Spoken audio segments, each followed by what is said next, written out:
ఇప్పుడు పెద్దలు ఎప్పుడో చెప్పారు, అందుకే కనకపు సింహాసనంలో శునకాన్ని కూర్చోబెడితే దానికి ఆ బుద్ధి రాదు. అందుకే భయపడేది లేదు, బాధపడేది లేదు. ఎన్నిసార్లు పిలిచినా పోతా, కానీ మీరు మాత్రం దయచేసి తదేక దీక్షతోని మన నాయకుడు కేసీఆర్ గారు చెప్పినట్టుగా ఉద్యమంలో ఎంతైతే కమిట్మెంట్తో పనిచేసినావో అంతే కమిట్మెంట్తో పోదాం. వాళ్ళు ఎన్ని ప్రశ్నలు పెట్టినా, ఎన్ని సవాళ్ళు వేసినా, ఎన్ని రకాల ఇబ్బందులు పెట్టినా, ఎన్ని రకాల కొత్త రకాల కేసులు పెట్టినా భయపడేది లేదు, తల వంచేది లేదు. నిజాయితీకి ధైర్యం ఎక్కువ.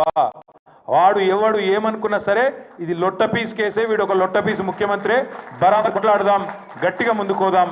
మీ అందరి దయతో ఆశీర్వాదం తీయాల. సిరిసిల్ల నుంచి కూడా మా తమ్ముళ్ళు చాలా మంది వచ్చిండ్రు, మీకు కూడా ప్రత్యేకంగా ధన్యవాదాలు. నిజానికి నేను ఊహించలేదు, మీరు చెప్పలేదు, అయినా కూడా మీరందరూ ప్రేమతో వచ్చినందుకు మా సిరిసిల్ల అన్నదమ్ములకు కూడా పేరు పేరున ధన్యవాదాలు, నమస్కారాలు తెలియజేస్తూ మళ్ళా ఈరోజు